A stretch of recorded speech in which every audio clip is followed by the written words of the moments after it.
protège ta joie. La joie n'est pas juste une émotion. Dans la réalité du royaume de Dieu, c'est une qualité majeure du royaume de Dieu. Le royaume de Dieu consiste en la justice, la paix et la joie par le Saint-Esprit. La joie est réellement une force spirituelle, comme nous dit la parole de Dieu dans Néhémie 8, 10. Ne vous affligez donc pas, car la joie que donne l'Éternel est votre force. La joie est quelque chose de crucial en tant qu'enfant de Dieu à préserver, à cultiver, à protéger, parce que les défis de la vie, les soucis, les difficultés, les épreuves, les tempêtes vont chercher à venir voler notre joie. Et il nous faut donc pour ça nous rappeler que la joie, ta joie, doit être protégée. La parole de Dieu, l'apôtre Paul va dire souvent, notamment dans l'épître de Philippiens, aux Philippiens, il va dire « Réjouissez-vous dans le Seigneur ». Je le répète, réjouissez-vous. Ça parle de réjouissez-vous dans votre communion, dans la communion que vous avez avec le Saint-Esprit. Réjouissez-vous dans la communion que vous avez avec Jésus. Réjouissez-vous dans l'union que vous avez avec Jésus. C'est important pour nous de comprendre ça. Un autre verset puissant nous dit ceci dans Joël 1, verset 12. La vigne est desséchée, les figuiers sont flétris, le grenadier, le dattier ou le pommier, tous les arbres fruitiers sont rabougris. Toute la joie s'est éteinte parmi les humains. Il faut comprendre que dans la parole de Dieu, les arbres représentent souvent des hommes. Par exemple, la Bible dit que quelqu'un qui médite sa parole jour et nuit est comme un arbre près d'un courant d'eau. Donc ici, ça ne parle pas juste des arbres. La vigne desséchée représente des hommes. Le figuier représente des hommes. Flétri, le grenadier, dattier, pommier représentent des hommes et des femmes qui doivent porter du fruit.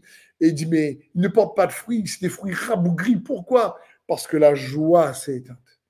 Quand la joie s'éteint, quand la joie diminue, quand l'ennemi arrive à utiliser les épreuves, les difficultés, l'activité, trop d'activité pour stresser, inquiéter, voler la joie, c'est quelque chose de dangereux en réalité.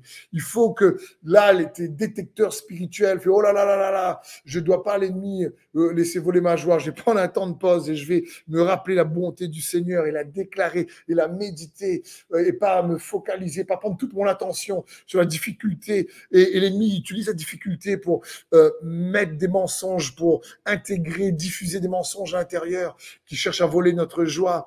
Non, c'est pas ce que Dieu veut. Ne laisse pas ta joie s'éteindre, mon frère et ma sœur. Isaïe 12, 2 nous dit ceci. Oui, l'Éternel est ma force, le sujet de mes louanges. C'est lui qui m'a sauvé.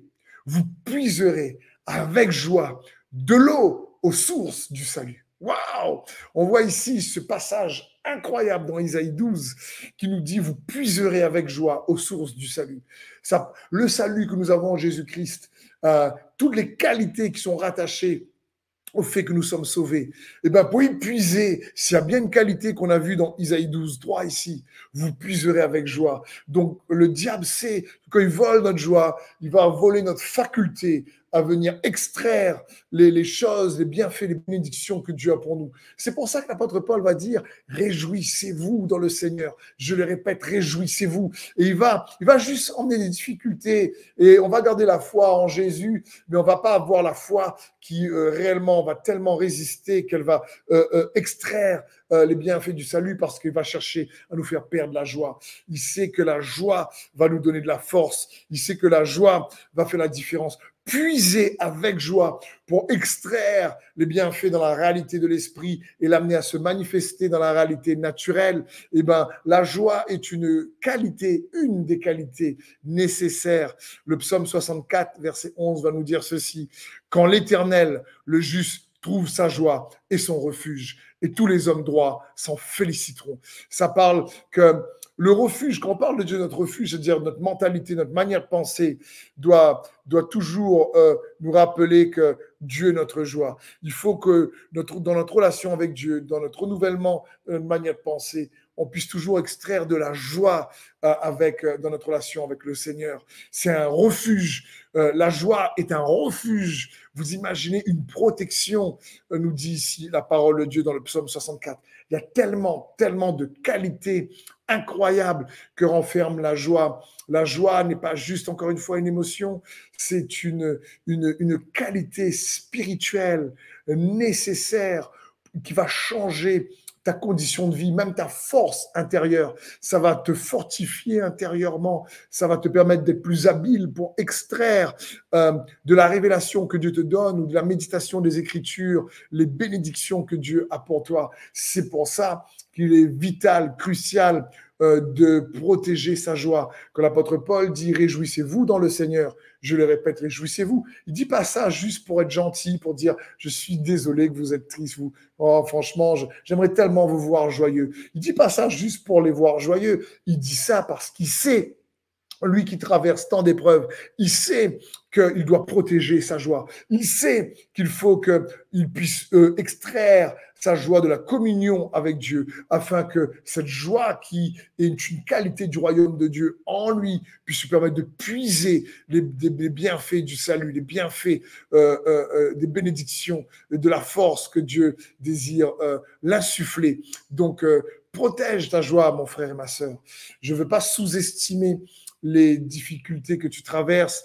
Et parfois, il y a un temps où il faut pleurer, comme dit la parole de Dieu, il y a un temps de deuil, il y a un temps où on n'arrive pas forcément à se réjouir, mais je prie que ce temps-là ne perdure pas. Je prie dans le nom de Jésus pour toi que tu puisses protéger, raviver, retrouver cette joie spirituelle qui est une qualité du fruit de l'esprit également. Cette joie qui réellement est un bon remède pour le corps, parce que la Bible dit un cœur joyeux est un médicament pour le corps. Un cœur joyeux donne de la santé, la vitalité, de la vigueur, même au corps physique. Donc je prie que si l'ennemi a cherché à voler ta joie par des mensonges, que le Saint-Esprit t'insuffle à nouveau cette joie, qui ravive cette joie en toi dans le nom de Jésus-Christ, et que tous les mensonges de l'ennemi disparaissent de tes pensées, et que la joie de Dieu